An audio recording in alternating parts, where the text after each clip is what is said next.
CNN Radio. En Rosario, 89.5. Bueno, hace unos días estábamos con Garrett justamente revisando cómo van yendo las cosas en Uruguay, que van yendo muy bien, gracias a Dios.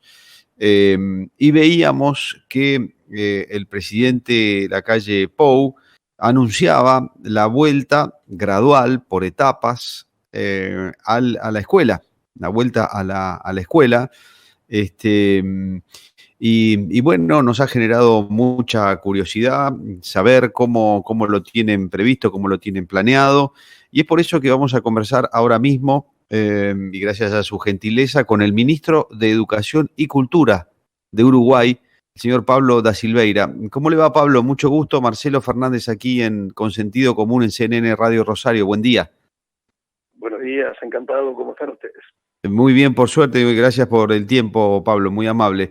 Bueno, queríamos, a partir de los anuncios que conocimos del presidente Lacalle Pou, conocer un poco cómo fue tomada la decisión, en base a qué análisis y cómo está planteada, si es tan amable nos cuenta, por favor. Bueno, esto hay que ponerlo en el contexto de lo que ha sido la estrategia del gobierno uruguayo para enfrentar la epidemia del coronavirus. Nosotros definimos desde el principio una línea de acción que consistió en poner cortafuegos muy temprano. Nosotros veníamos siguiendo la experiencia de los países europeos fundamentalmente, y nuestro diagnóstico era que este es un tren que hay que pararlo antes de que agarre velocidad, porque una vez que agarra velocidad es muy difícil de manejar. Entonces, en cuanto los primeros días del mes de marzo se detectaron los primeros casos, tomamos medidas muy rápidas y muy enérgicas.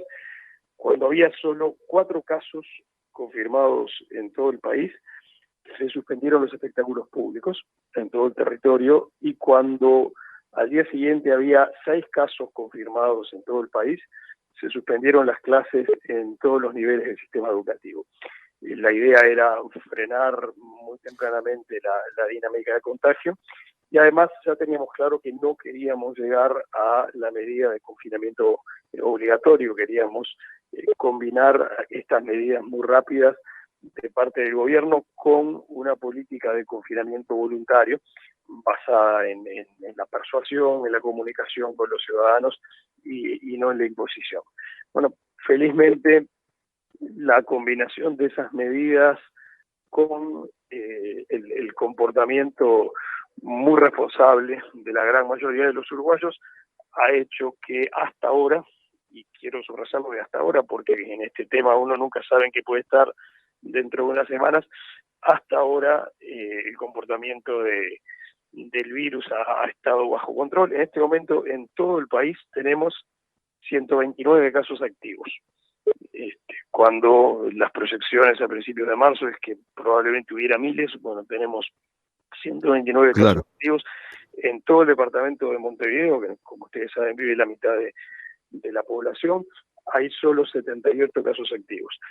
Tenemos algunos problemas en la frontera seca con Brasil, que es una zona muy particular porque es una frontera que no separa. La gente que vive en esa frontera seca habitualmente circula entre los dos países. Es muy frecuente que se viva en uno de los países y se trabaje o se consuma en el otro, y todos sabemos que Brasil está en una situación un poquito complicada, pero aún en esa zona felizmente estamos pudiendo controlar las cosas. El departamento de Rivera, que es el departamento que está más complicado en este asunto, bueno, ayer solo se detectaron 2 nuevos casos de contagio. Vamos a ver cómo evolucionan las cosas. En esto, insisto, hay que ser muy, muy, muy prudente porque en cualquier momento las tendencias pueden modificarse, y de hecho en este momento la principal preocupación del gobierno nacional, y eso es la principal línea de comunicación con los ciudadanos, es: no demos este partido por ganado, porque si se nos desordena el cuadro, bueno, puede pasar que los datos se reviertan. Pero hasta ahora los datos son muy positivos, y en ese contexto estamos diseñando una estrategia de retorno a clases. Ministro, ¿el retorno está planteado para todo el territorio uruguayo o un poquito en No, virtud de esto que nos contaba del norte es distinto? sí, el objetivo final es que sea en todo el territorio, pero el operativo de retorno se basa en 3 pilares. El primero es la gradualidad. No estamos pensando en que todo el mundo de golpe pase a asistir a clase. El segundo principio es el de la diversificación geográfica. Como el virus efectivamente se comporta de maneras distintas en distintas partes del país, vamos a proceder también de maneras diferentes en el operativo de retorno. Y el tercer pilar es también muy en línea con lo que es la orientación general del gobierno, es la voluntariedad. Ningún padre está obligado a mandar a su hijo a una escuela mientras esté vigente la declaración de emergencia sanitaria. Lo que hacemos es trabajar para persuadir a los ciudadanos de que están dadas las condiciones para que sus hijos asistan a clase con seguridad. Este proceso ya empezó hace más o menos un mes con las escuelas rurales. Las escuelas rurales fueron el primer escalón, primero porque aunque las escuelas son muchas, en cantidad de alumnos son pocos, porque como pasa también en Argentina, la mayor parte de las escuelas en el medio rural tienen muy poquitos alumnos. Sí. Además son un sector que quedó fuera en buena medida del enorme esfuerzo que hemos hecho por mantener la acción educativa a distancia a través de plataformas informáticas. Eso ha andado razonablemente bien en el país urbano, pero en el país rural hay problemas de conectividad que hacen que sea más difícil este apoyo. Entonces, hace cosa de un mes iniciamos el proceso de retorno de los alumnos a las escuelas rurales, que fue un poco una experiencia a pequeña escala de lo que pensábamos hacer a nivel del país. Empezó por la definición de protocolos de seguridad que fueron largamente discutidos con los sindicatos, con las autoridades sanitarias, y se hizo con la base de voluntariedad. Cuando empezamos, abrimos las escuelas rurales en todo el país, excepto en el departamento de Canelones, el departamento más pegado a Montevideo, que era el segundo en número de casos. Cuando empezamos, solo asistieron en los primeros días el 20% de los alumnos, y esa cifra ha ido subiendo consistentemente a medida que los padres van ganando confianza y se van dando cuenta de que efectivamente hay medidas de protección que funcionan. Hoy estamos en más del 50% de los alumnos del medio rural que están asistiendo a clase y la cifra sigue subiendo. Ministro da Silveira, le hago una pregunta. Entiendo que es voluntaria la vuelta al colegio, pero si fuera mayoritaria, ¿cómo son los protocolos que han establecido grosso modo para ese retorno?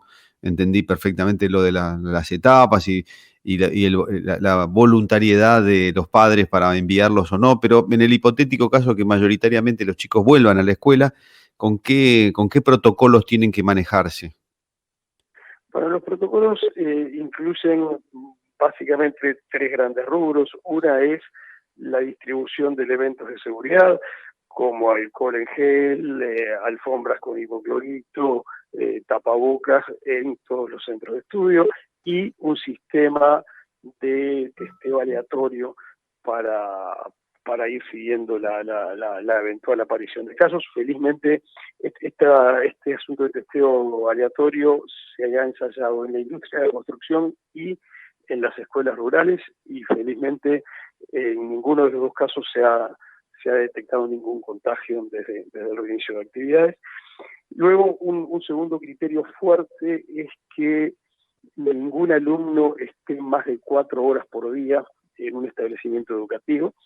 El gobierno ha conformado un equipo de científicos de primerísimo nivel que nos asesora en estas medidas, y una de las cosas que nos dice este equipo de científicos, que atiende la evidencia que se genera en todo el mundo, es que el riesgo de contagio aumenta con el tiempo de contacto con personas que sean eventualmente portadoras.